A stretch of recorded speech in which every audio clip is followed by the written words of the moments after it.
The flight attendant's hand trembled slightly as she pointed toward the exit row. "Sir, I'm going to have to ask you to move." The man in 14C looked up from his book, confusion crossing his face.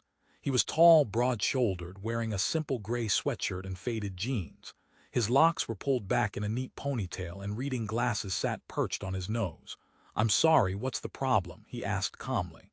The flight attendant, whose name tag read Jessica, shifted her weight. "We've had a complaint. Another passenger feels uncomfortable."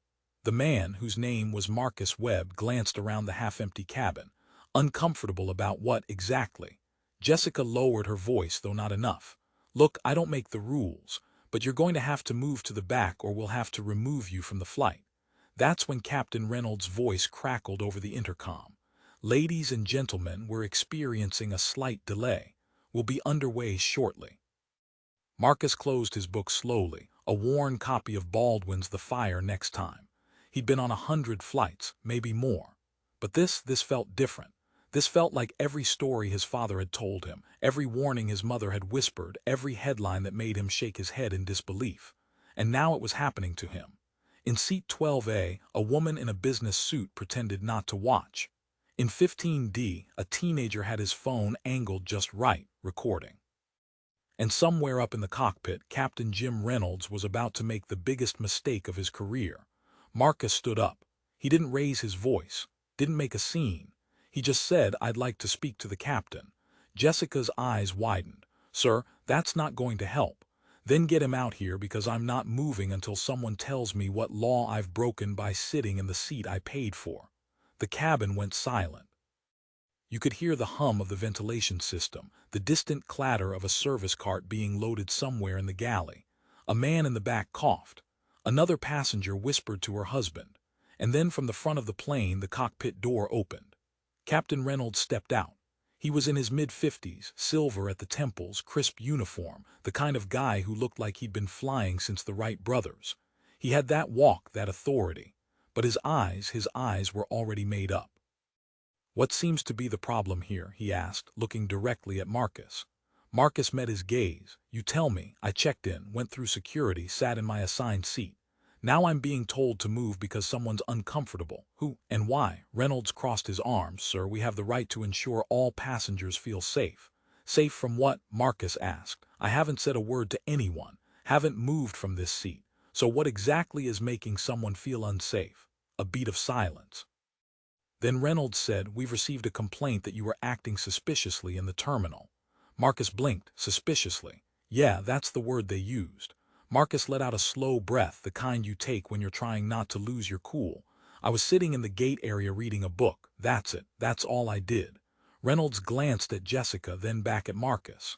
"Look, I don't want to make this difficult, but if you don't comply, I'm going to have to ask you to deplane." "Then do what you have to do," Marcus said quietly, "because I'm not moving." The teenager in 15D was still recording. The woman in 12A had her hand over her mouth. And somewhere in the back someone muttered, "This is messed up." Reynolds stiffened. He wasn't used to being challenged. Not on his plane, not in his domain. He pulled out his phone and stepped toward the galley, speaking in low tones. Within minutes, 2 airport security officers boarded. They wore blue uniforms, radios clipped to their shoulders, expressions neutral but firm. One of them, a younger guy with a buzz cut, looked at Marcus and said, "Sir, we're going to need you to come with us." Marcus didn't resist. He grabbed his bag from the overhead bin, tucked his book under his arm, and walked down the aisle. Every eye in that cabin followed him, some with pity, some with anger, some with shame. As he passed the teenager in 15D, the kid whispered, "I got it all, man." Marcus gave him the smallest nod. Outside the jet bridge, the officers stopped. One of them, the older one with graying temples, looked uncomfortable. "Look, we're just doing our job." "What's your name?" "Marcus Webb." They asked for his ID. He handed it over. The older officer looked at it, then looked at Marcus, then looked at it again. His face changed. "You're Marcus Webb?" "Yeah." The officer's partner glanced over. "Why, who's that?" The older officer didn't answer right away. He just stared at the ID like it had grown wings. Then he handed it back and said, "Sir, I think there's been a misunderstanding." Marcus raised an eyebrow. "You think?" "I need to make a call," the officer said, pulling out his phone. He stepped a few feet away, spoke quickly, then came back. His entire demeanor had shifted. "Mr. Webb, I'm sorry, this shouldn't have happened. We're going to get this sorted," but Marcus wasn't interested in apologies. "Not yet. I want to know who made the complaint. And I want to know why your captain didn't ask a single question before deciding I was the problem." The officer hesitated. "That's above my pay grade." "Then get someone whose pay grade it isn't." 20 minutes later, Marcus was sitting in a private office near the gate. Across from him sat a woman in a dark blazer with an airline badge that read District Manager Angela Frost. She looked tired and worried. "Mr. Webb," she began, "I want to sincerely apologize for what happened today. This is not reflective of our values or our training." Marcus leaned back in his chair. "So what is it reflective of?" She hesitated. "We're still investigating. But it appears a passenger reported that you made them uncomfortable. They said you were, quote, loitering and watching people." "I was reading a book in a public seating area at my gate," Marcus said flatly. "That's not loitering. That's called waiting for a flight." "I understand. And the complaint was," she paused, "unfounded. Why did your captain escalate it? Why didn't anyone ask me a single question before deciding I was a threat?" Angela folded her hands on the desk. "Captain Reynolds was acting on information given to him by gate staff. He made a judgment call." "A bad one," Marcus finished. She didn't argue. After a long pause, she said, "We'd like to offer you compensation, a voucher, an upgrade on your next flight, and a formal apology from the captain." Marcus shook his head. "I don't want a voucher. I want accountability. I want to know that the next black man who sits in a seat he paid for won't be treated like a criminal because someone decided he looked suspicious." Angela's jaw tightened. She wasn't used to this. Most people took the voucher. Most people moved on. But Marcus wasn't most people. "What do you want?" she asked. "I want Captain Reynolds in this room. I want him to look me in the eye and tell me why he thought I was dangerous. And then I want him to hear who I actually am." Angela stared at him for a long moment. Then she picked up the phone. 15 minutes later, Captain Jim Reynolds walked into the office. He looked less confident now, less sure. He sat down across from Marcus, hands folded, eyes low. Angela spoke first. "Captain, this is Marcus Webb. You removed him from Flight 1247 today." Reynolds nodded. "I did." Marcus leaned forward. "Do you know who I am?" Reynolds looked up, confused. "Should I?" Marcus reached into his bag and pulled out a badge. "Not the kind you wear on a uniform. The kind you earn." It was gold, engraved, official. He set it on the table between them. "I'm a lieutenant colonel in the United States Air Force. I've flown combat missions in 3 countries. I've trained pilots. I've led squadrons. And today I was removed from a commercial flight because someone thought I looked suspicious." Reynolds went pale. The room was so quiet you could hear the ventilation hum through the walls. Angela closed her eyes briefly, like she just watched a bomb go off in slow motion. Reynolds started, then stopped. He had no words. Marcus didn't let him off the hook. "You didn't ask my name. You didn't ask what I was doing. You didn't even ask the person who complained to describe what made them uncomfortable. You just assumed." Reynolds swallowed hard. "I made a mistake." "Yeah," Marcus said, "you did. And the thing is, I'm one of the lucky ones. I have a rank. I have a uniform at home. I have credentials that make people listen. But what about the guy who doesn't? What about the kid in the hoodie, or the woman with the headscarf, or the man who's just trying to get home? What happens to them when you make that same assumption?" Reynolds had no answer. After a long silence, Marcus stood. "I don't want your voucher. I don't want your upgrade. I want you to do better." He looked at Angela. "And I want this airline to do better." Then he walked out. The story didn't end there. By the time Marcus landed at his actual destination, the video from 15D had gone viral. News outlets picked it up. Social media exploded. The airline released a statement. Captain Reynolds was suspended pending investigation. Angela Frost personally called Marcus to apologize again, but Marcus didn't do interviews. He didn't go on talk shows. He just went back to work. Because for him, this wasn't about fame or revenge. It was about something bigger. It was about the hundreds of people who'd been through the same thing and had no voice.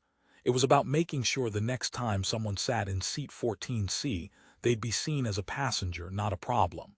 3 weeks later, Marcus received a letter. It was handwritten on airline stationery. "Dear Lieutenant Colonel Webb, I don't expect you to forgive me. I don't even know if I can forgive myself.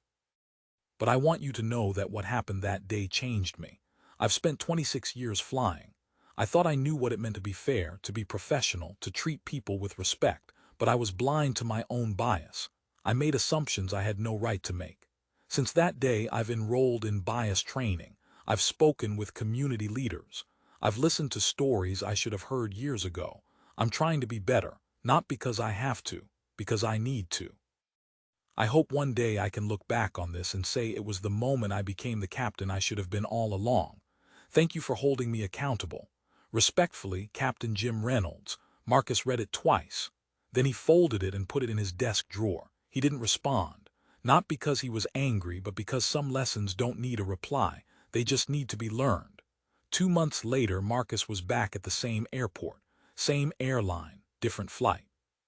He checked in, went through security, and sat at his gate with a book. No one bothered him. No one stared.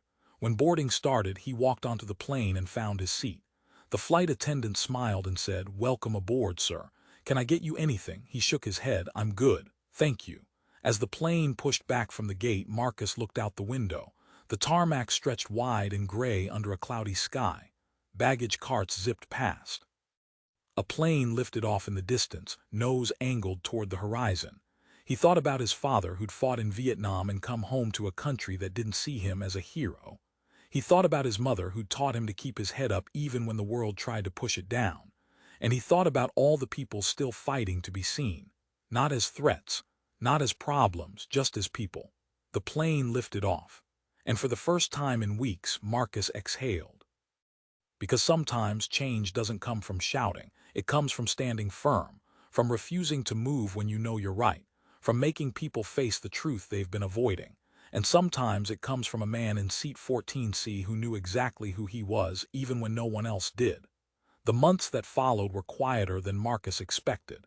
The video had its moment, the hashtags trended, the think pieces were written. But eventually the noise faded. Life moved on, except it didn't. Not really. Because the people who saw that video, the ones who'd lived it themselves, they remembered. A woman in Detroit sent him a message on LinkedIn. She'd been removed from a flight for speaking Arabic on the phone to her mother. A college kid in Texas tweeted at him. He'd been accused of stealing his own laptop in an airport lounge. A veteran in Ohio called him through a military network. He'd been stopped by TSA 7 times in 1 year. All random, they said. Marcus read every message. He didn't reply to most of them, not because he didn't care, but because he knew words weren't enough. Something structural had to shift. So he did what he always did when the mission wasn't clear. He built a plan. He reached out to advocacy groups, contacted civil rights lawyers, connected with other veterans who'd experienced similar treatment. And slowly, quietly, he started building something bigger than a viral moment. He called it the Dignity Initiative. It wasn't flashy. No celebrity endorsements. No big launch event. Just a coalition of people committed to changing how passengers were treated, especially passengers of color, people with disabilities, people who didn't fit the mold of what safe was supposed to look like. They started with data, hard numbers. How many complaints were filed each year based on appearance? How many people were removed from flights without cause? How many of those people were black, brown, Muslim, trans, or disabled? The numbers were staggering, and they built a case. 6 months after the incident, Marcus was invited to speak before a congressional subcommittee on transportation and civil rights. He wore his uniform, not because he needed the credibility, but because he wanted them to see what they'd almost thrown away. He sat at the long table, microphone in front of him, cameras rolling. A senator from Ohio asked the first question. "Lieutenant Colonel Webb, can you describe in your own words what happened the day you were removed from that flight?" Marcus leaned forward. "I was profiled, plain and simple. I was sitting in a seat I paid for, minding my business, and someone decided I looked like a threat. The airline didn't question it. The captain didn't investigate. They just acted. And if I hadn't had the rank, the credentials, the platform, I'd be just another story that no one believed." He paused. "But here's the thing. I'm not unique. This happens every single day to people who don't have a voice, to people who have learned to stay quiet because speaking up costs too much." The room was still. Another senator, a woman from California, spoke next. "What do you think needs to change?" Marcus didn't hesitate. "Training. Real training. not a 2-hour seminar on implicit bias. I'm talking about accountability, about consequences, about making it clear that removing a passenger without cause is not just bad optics, it's discrimination. And it has to stop. He went on. Airlines need independent review boards. They need to track complaints by demographic. They need to publish that data. And they need to be held liable when they get it wrong. The hearing lasted 2 hours. By the end, 3 senators had committed to drafting new legislation. It wasn't a guarantee, but it was a start. When Marcus walked out of that building, his phone was flooded with messages. Some were supportive, some were hateful. He ignored both, because this was never about being liked. It was about being right. That night he sat in his hotel room and called his mother. "Baby, I saw you on C-SPAN," she said, pride thick in her voice. "You made your grandmother proud." Marcus smiled. "I hope so." She was quiet for a moment. Then she said, "You know, your father used to say the hardest battles aren't the ones you fight with guns. They're the ones you fight with dignity." Marcus closed his eyes. "Yeah, Mama, I know, and you're fighting it right." A year later, the Dignity in Transit Act was signed into law. It wasn't perfect. It didn't solve everything. But it required airlines to report removal incidents by race, religion, and disability status. It mandated bias training for all flight crews. And it established a federal review process for passengers who believed they'd been discriminated against. Marcus was invited to the signing. He stood in the back of the room, hands in his pockets, watching the president put pen to paper. Afterward, a reporter asked him how it felt. "It feels like a beginning," Marcus said, "not an ending. Because laws don't change hearts. People do." He thought about Captain Reynolds, about Jessica, the flight attendant, about the passenger who'd made the complaint in the first place, whose name he still didn't know. He didn't hate them. He pitied them, because fear makes people small, and assumptions make them dangerous. But awareness, accountability, change, that makes them human again. 2 years after the incident, Marcus was invited back to the same airline, not as a passenger, as a consultant. They wanted him to help redesign their training program. He almost said no. But then he thought about all the people still flying, still sitting in seats they paid for, still wondering if today would be the day someone decided they didn't belong. So he said yes. The first training session was awkward. A room full of pilots and flight attendants, arms crossed, unsure why they had to be there. Marcus stood at the front, no slides, no notes, just him. "Let me tell you a story," he began. "It's about a man who got on a plane. He had a ticket. He had a seat. He wasn't drunk. Wasn't violent, wasn't breaking any rules, but he got removed anyway. Why?" He paused. "Because someone was uncomfortable, and no one asked why." The room shifted. He continued. "That man was me. And if it can happen to a lieutenant colonel in the United States Air Force, it can happen to anyone." He spent the next 2 hours walking them through bias. Not in theory, in practice. What it looks like, how it hides, why it's dangerous. He showed them the video. He read them the messages from people who'd been profiled. He made them sit with the discomfort. And then he said, "You have more power than you think. You can stop this. You can ask questions. You can push back. You can choose to see people as people, not problems." By the end, some of them were crying, not all, but some, and that was enough. Because change doesn't happen all at once. It happens one person at a time, one choice at a time, one moment of courage at a time. 3 years later, Marcus was flying again. Same route, same airline, different energy. He checked in at the kiosk, walked through security, grabbed a coffee, and sat at his gate. A young black woman sat across from him, headphones in, looking nervous. "First time flying?" he asked. She looked up, startled, then nodded. "Yeah. Is it that obvious?" He smiled. "You'll be fine, just breathe." She smiled back. "Thanks." When boarding started, he let her go ahead of him. She found her seat, stowed her bag, and sat down without incident. No stares, no whispers, no complaints. Marcus found his own seat, 14C, and settled in. The flight attendant, a man named David, smiled warmly. "Welcome aboard, sir. Anything I can get you?" Marcus shook his head. "I'm good." As the plane taxied toward the runway, Marcus looked out the window one more time. The sky was clear. The sun was setting. And for the first time in a long time, he felt something close to peace. Not because the world was perfect, but because he'd done his part to make it better. The wheels lifted off the ground, and Marcus Webb flew home, because sometimes the fight isn't about winning. It's about making sure the next person doesn't have to fight at all. It's about planting seeds you'll never see bloom. It's about standing firm when everything in you wants to walk away. And it's about knowing that dignity isn't given. It's claimed, one seat at a time.